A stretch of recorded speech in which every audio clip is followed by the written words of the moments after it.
ओम नमः सिद्धेभ्यः। ओम नमः सिद्धेभ्यः। ओम नमः सिद्धेभ्यः। ओम नमः सिद्धेभ्यः। ओम नमः सिद्धेभ्यः। ओम नमः सिद्धेभ्यः। ऋणमुखारि मुक्ति का दाता ओम नमो अरिहंताणं। जो गाता निज को पा जाता ओम नमो सिद्धाणं। सभी का उजड़ा चमन खिलाता ओम नमो आर्याणं। जीवन की दिशा दिखाता ओम नमो अध्यायणं। हो जाए कल्याण कहतीरा ओम नमो सर्वसहुणं। ऐशो पंचणमो यारो सब पावा विनाशिनो। मंगलार्णं च शमेशीं प्रणवं हाय मंगलम्। प्रणवं हाय मंगलम्। प्रणवं हाय मंगलम्। बड़ी दिवादी दिव्य विजय शुभ्राम साक्षात विराजमान चमत्कारी शांति प्रदा संत भगवान की 24 तीर्थंकर भगवान की जय। हम लोग सफलता की श्रृंखला में जो पढ़ रहे थे वाकई सफल होना सरल है। अब किस तरीके से सरल है ये हम इसमें पढ़ रहे थे। चलिए इसके आगे हम लोग पढ़ना शुरू। कैमरे के आगे से नहीं निकल। ओ जो हमने कल तक जो पढ़ा था वो पढ़ा था दृष्टि व सृष्टि। चलिए अब आगे हम पढ़ते हैं। इसमें क्या लिखा है कि जीवन क्या है। हमारा जीवन है। जीवन कुछ दिनों का होता है। जीवन 70 75 80 या जो भी है जो हमारी आयु है उतने दिनों का होता है। चाहे ये हम अच्छी तरह से गुजारें खुशी पूर्वक गुजारें चाहे दुख पूर्वक गुजारें है ना। तो इसमें क्या लिखा है जीवन एक शीशे की तरह है। वह व्यक्ति को वैसा ही अक्स दिखाता है जिस तरह पर वह अपनी सोच रखता है। जिस प्रकार वह सोच रखता है उसी प्रकार की उसे जीवन दिखाई देता है। तो व्यक्ति अगर अपने आप को अगर सही सोचेगा अपने आप में भी सही सोचेगा तो क्या लगेगा सामने वाला ही वैसा ही नजर आएगा। अगर आपने अपने अंदर गलत सोच रखोगे तो सामने वाला आपको गलत नजर आएगा जबकि वो सही हो सकता है। अगर आप अपने आप को सही सोच रखो तो सामने वाला भी सही नजर आएगा। और इसकी एनर्जी क्या होती है मैं आपको बता देता हूँ। एक क्लास में वो किया गया एक्सपेरिमेंट किया गया। एक बच्चा था है ना। एक बच्चा था तो एक बच्चा जब स्कूल गया तो स्कूल वालों ने उसको निकाल के भगा दिया। तो उस स्कूल वालों ने पर्ची लिख दी। पर्ची लिखने के बाद एक सत्य घटना है। पर्ची लिखने के बाद कह दिया कि अपनी माँ को जाना और माँ को कह देना कि और पर्ची दे देना। टिफिन में लेके चला गया बच्चा आया तो उसकी माँ ने पढ़ा कि पर्ची में लिखा है कि आपका बच्चा पढ़ने के लिए योग्य नहीं है। आपका बच्चा क्या है पढ़ने के लिए योग्य नहीं है। फिर क्या होगा पढ़ने के लिए योग्य नहीं। जब माँ ने पढ़ा तो उन्होंने कहा और मैं आपको इस स्कूल में नहीं पढ़ा सकता। मैं अपने आपके बेटे को इस स्कूल में नहीं पढ़ा सकता। फिर क्या होगा कि बच्चे ने जब देखा तो माँ ने जब देखा तो माँ ने उस बच्चे से क्या कहा। बच्चे ने पूछा कि माँ इस पर्ची में क्या लिखा है। तो बच्चे को माँ ने क्या बताया। माँ ने बताया कि बेटा इस पर्ची में लिखा है कि आप अपने बच्चे का एडमिशन किसी दूसरी जगह कराइए या फिर सेल्फ स्टडी करवाइए। हमारा स्कूल इतना कैपेबल नहीं है कि आपके बच्चे के लिए पढ़ा सके क्योंकि आपके बच्चे का दिमाग बहुत ज्यादा तेज है और हमारे पास ऐसे टीचर नहीं है जो इस बच्चे की योग्यता के लिए ज्यादा से ज्यादा निखार पाए।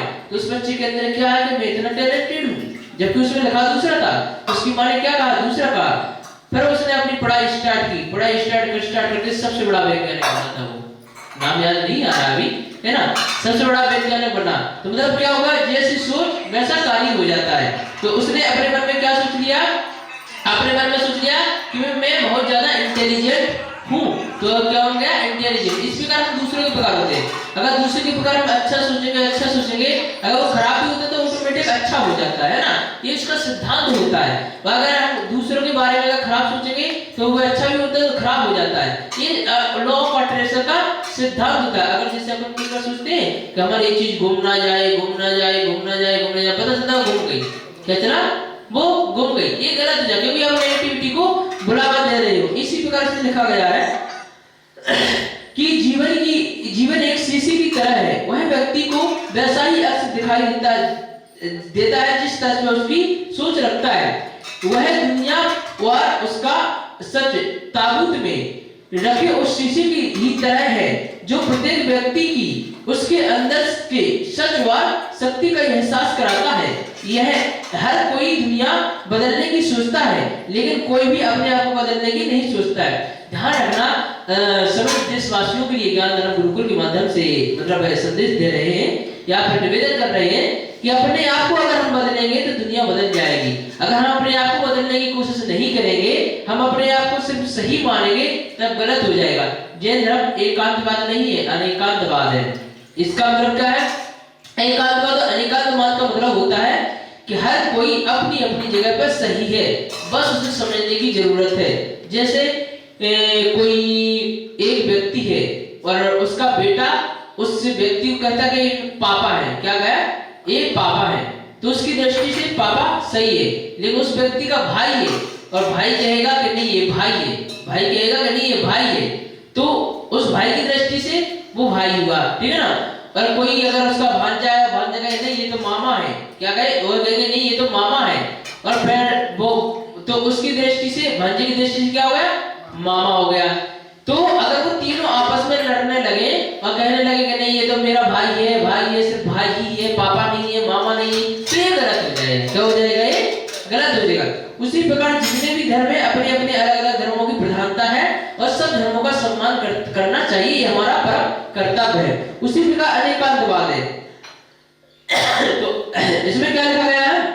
हमारी जिंदगी में सबसे अच्छा दिन वह होता है जब हम अपने नजरिए को पूरी जिम्मेदारी अपने ऊपर ही ले लेते हैं, है ना। और इसके बाद में बस उसका सचमुच बड़े होते हैं। तो क्या होता है, इसका हमें जिम्मेदार समझना चाहिए और हमें आगे बढ़ना चाहिए। अब क्या आता है, जब दिमाग कमजोर होता है, क्या है, जब दिमाग जब हमारा कमजोर होता है, परिस्थितियां समस्या बन जाती है। कई बार क्या होता है, कहते हैं ना इस परिस्थिति को मतलब ये तो ऐसे ही है ना, ये ऐसे इसलिए होता है वो क्योंकि वो परिस्थिति को झेल नहीं पाता है। परिस्थिति क्या होती है, मैं बताता हूँ परिस्थिति क्या होती है। परिस्थितियां सिर्फ समस्याएं ही नहीं होती है कि समस्याओं को ही सिर्फ परिस्थितियां समझा जाए।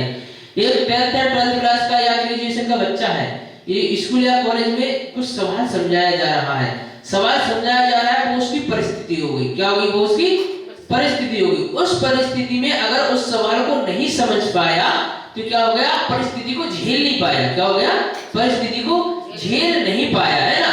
तो झेल नहीं पाने के कारण वो आगे जाकर के एग्जाम में अनसक्सेसफुल हो गया या परसेंटेज कम आ गई।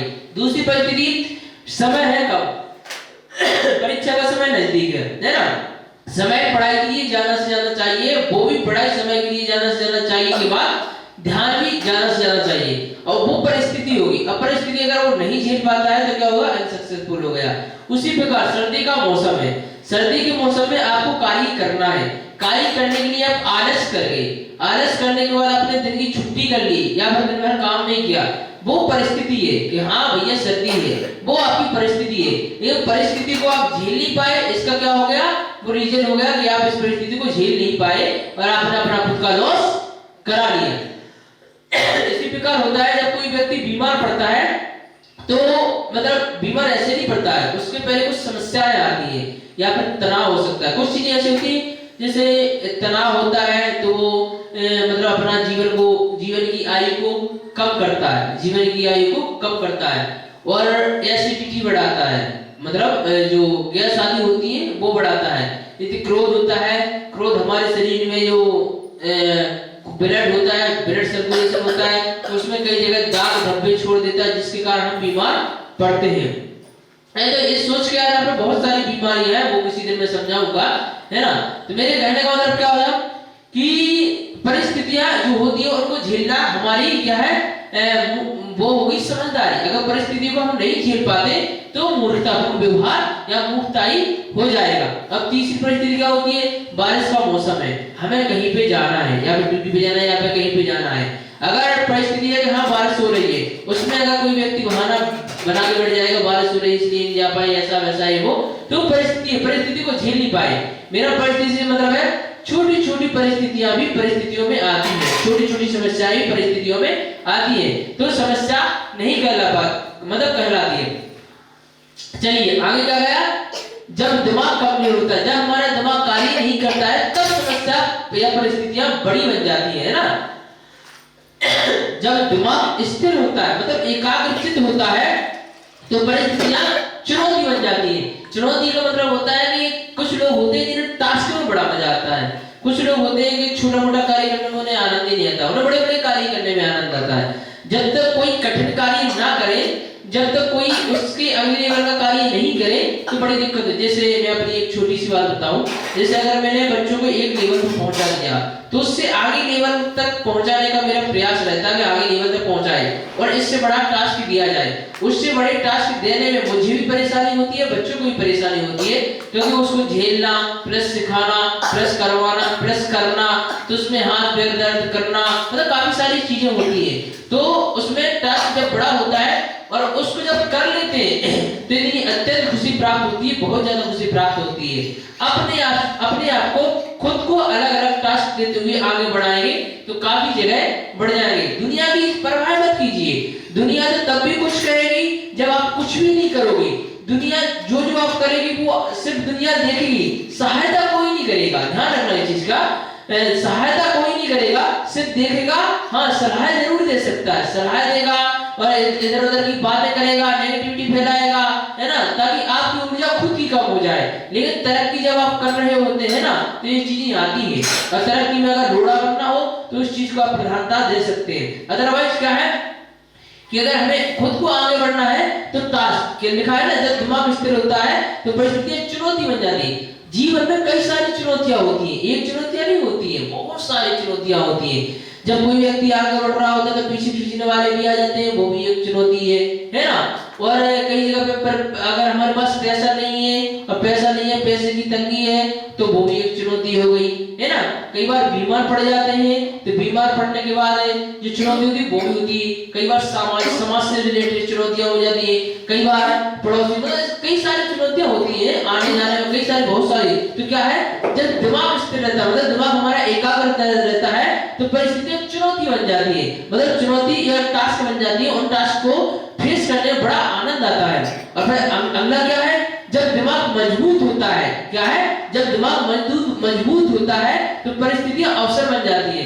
लोग आप समझते हैं कि मुझे एक कार्य सौंप दिया, एक कार्य सौंप दिया, एक कार्य नहीं करूंगा, एक कार्य नहीं करूंगा, इससे मुझे दिक्कत होती है, वो गलत होती है, वो अवसर है। इसमें क्या लिखा है, जब दिमाग मजबूत होता है, अगर हमारा दिमाग मजबूत है तो हर कार्य को अवसर के रूप में देखा जाता है। ये मुझे अवसर मिला हुआ है, हमें एक कार्य करने का सौभाग्य मिला हुआ है, इसमें लिखा हुआ है, शुद्ध स्पष्ट है ना।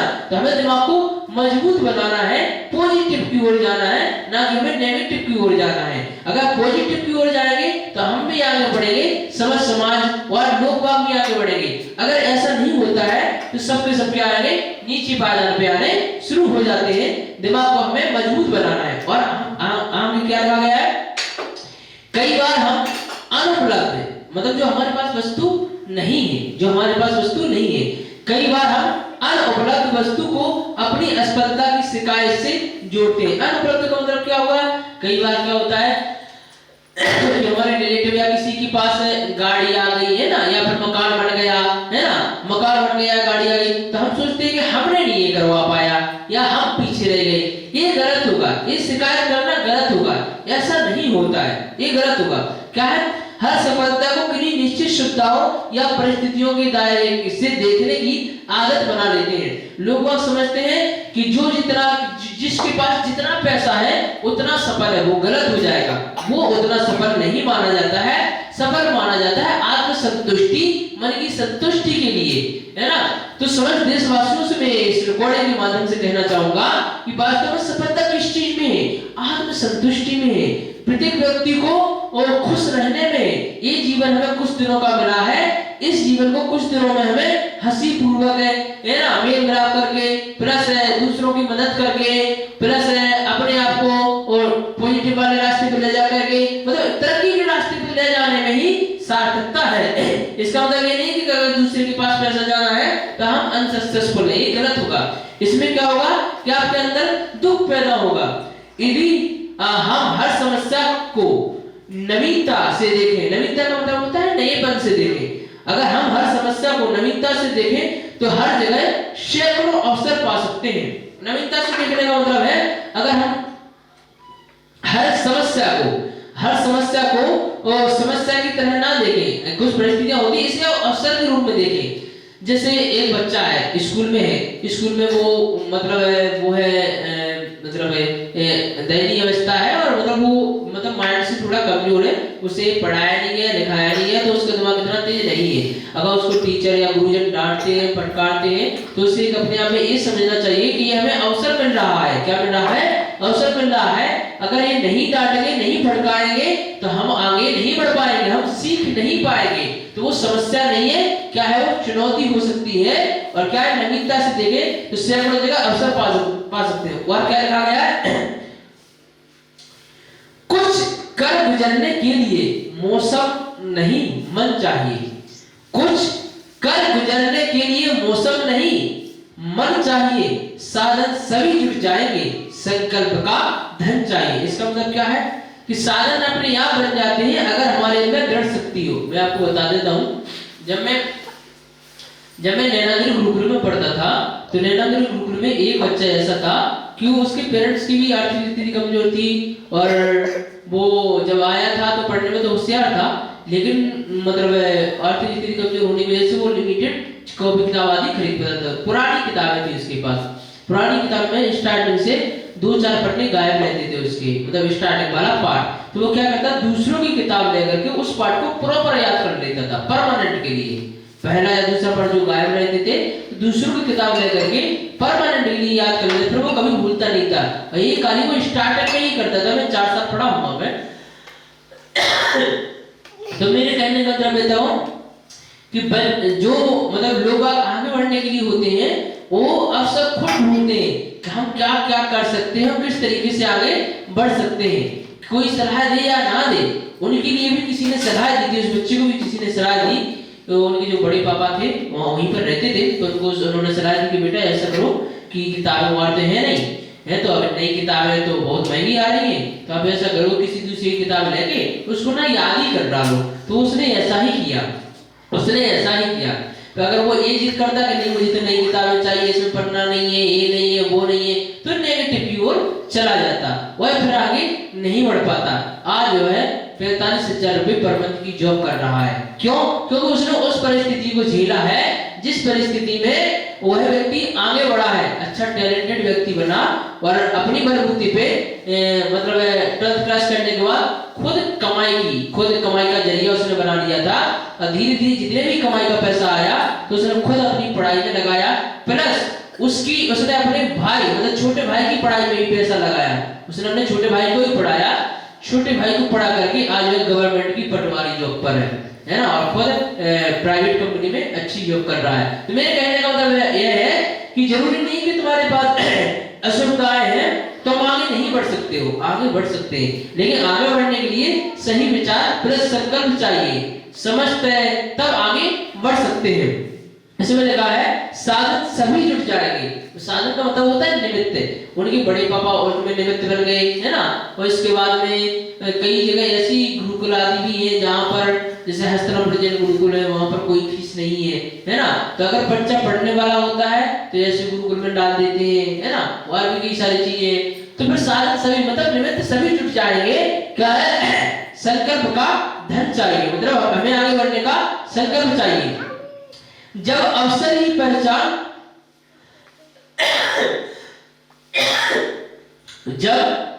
पहचान हो जाए तो इस बात को व्यक्त मत होने दीजिए कि आपने क्या करने के लिए सोचा है, बुद्धिमानी से इसे रहस्य बनाए रखिए। देखिए बड़ी चीज होती है रहस्य बनाई गई। कई व्यक्ति अपने बारे में पहले दूसरों के बारे में बहुत सारी चीजें सोचते हैं। अगर उसको बार बार उजागर करते हैं, इसका मतलब है कि वो नहीं कर पाएंगे, क्योंकि बार बार उजागर करने से क्या होता है, अनसक्सेसफुल के चांस है वो बढ़ जाते हैं। बार बार उजागर नहीं करना चाहिए, कुछ चीजों को रहस्यमयी बनने दिया जाना चाहिए और धीरे धीरे धीरे धीरे धीरे धीरे लक्ष्य तक पहुंचना चाहिए। क्योंकि कई बार क्या होता है, आप लोग खुद अपना ट्राई करना, आप कुछ कार्य करने के लिए जा रहे हो और आप दूसरों को बता रहे हो कि हम ये कार्य करने के लिए जा रहे हैं, फिर तीसरे को बताया हम ये कार्य करने के लिए जा रहे हैं, फिर चौथे को बताया हम ये कार्य करने के लिए जा रहे हैं, पता चला हुआ कार्य ही फेल हो गया, पता चला हुआ कार्य ही फेल हो गया। ये नेगेटिविटी आ जाती है, ऑटोमेटिक नेगेटिविटी आ जाती है। इसलिए जब भी हम अपने बारे में या दूसरों के भविष्य के बारे में या भलाई के बारे में सोचें, तो कुछ चीजें रहस्यमयी होती हैं जो हम बता नहीं पाते हैं, और उसको रहस्यमयी ही रहना चाहिए। बुद्धिमानी से इसे रहस्य बनाए रखिए और इस काम को करने के लिए दृढ़ रहिए। दृढ़ रहने का मतलब होगा कि उस कार्य को सिर्फ धीरे धीरे धीरे धीरे करते जाइए, और जो आपने संकल्प लिया है बड़ा संकल्प, धीरे धीरे उस रास्ते पे आगे खुद बढ़ते जाइए, प्लस दूसरों को बढ़ाते जाइए।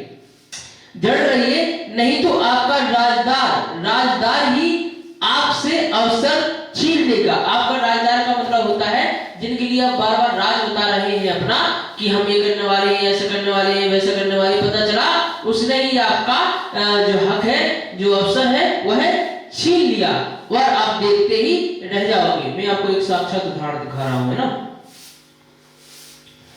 मैं अपने ही मतलब पास का एक किस्सा है। तो क्या था कि एक पड़ोसी था और एक उसका मतलब पड़ोसी था, तो वो आपस में लेते थे दोनों, ठीक है। तो वो एक दूसरी जगह दुकान लेने वाला था, तो वो अपने पड़ोसी के लिए हर बात बताता था कि मैं दुकान लेने वाला हूँ, वहाँ पर इतने रुपए महीने का किराया है ना। फिर दूसरे से कहा कि मैं दुकान लेने वाला हूँ, इतने रुपए महीने का किराया है। पता चला जिस पड़ोसी को वो अपना मानता था, राजदार मानता था, वह उसने दुकान ले ली, जाके चुपके से 200 रुपए एक्स्ट्रा दिए, कॉन्ट्रैक्ट साइन किया, दुकान ले ली, दुकान खोल दी। फिर से क्या मिला, धोखा मिल गया। क्या मिल गया, धोखा मिल गया। जो गलत होता है, क्या होता है, जो गलत होता है। फिर उन दोनों ने आपस में सेटिंग क्या बैठा ली। उसने मालिक ने कहा कि इनसे मेरी 1 साल पहले से ही बात थी, तो इन्होंने मतलब कोई जवाब नहीं दिया था, इसलिए मैंने इनको नहीं दिया था। और इसने क्या कह दिया, मुझे तो पता ही नहीं था तुम ये वाली दुकान ले रहे हो, मुझे लगा कि इसकी आजू बाजू वाली ले रहे होगे। ये अगर ये वाली को पता होता तो मतलब मैं नहीं लेता, और क्योंकि तुम मेरे अच्छे खासे हो। जबकि सच्चाई दूसरी थी, ये चीज मेरे सामने ही हुई थी, इसलिए मैं आपको बता रहा हूँ, लेकिन मैंने किसी को बताया नहीं। कहने का मतलब मेरा ये है कि ऐसा होता है। तो जब भी हम अच्छा कार्य करें या सोचें या कुछ भी करें, तो हमें धीरे धीरे अपनी चीजों को व्यवस्थित रखिए, अपने ही आप तक सीमित रखिए और धीरे धीरे आगे बढ़ते जाइए। इसी में सार्थकता है। चलिए इसके आगे हम कर पड़ेंगे। जिन्होंने स्थिति करते हैं ओ जावाणी के गाते सूझे लो कलो, सोमाड़ी मस्तके नमो सदा देते हो दो। हे जिनवाणे बाते तो हे जपो दिन रे, जो तेरी शरणा कहे सो पावे सुचेत। देव भजो अरहंत को गुरु सेवा निज ग्रहण, दयाधर पालो सदा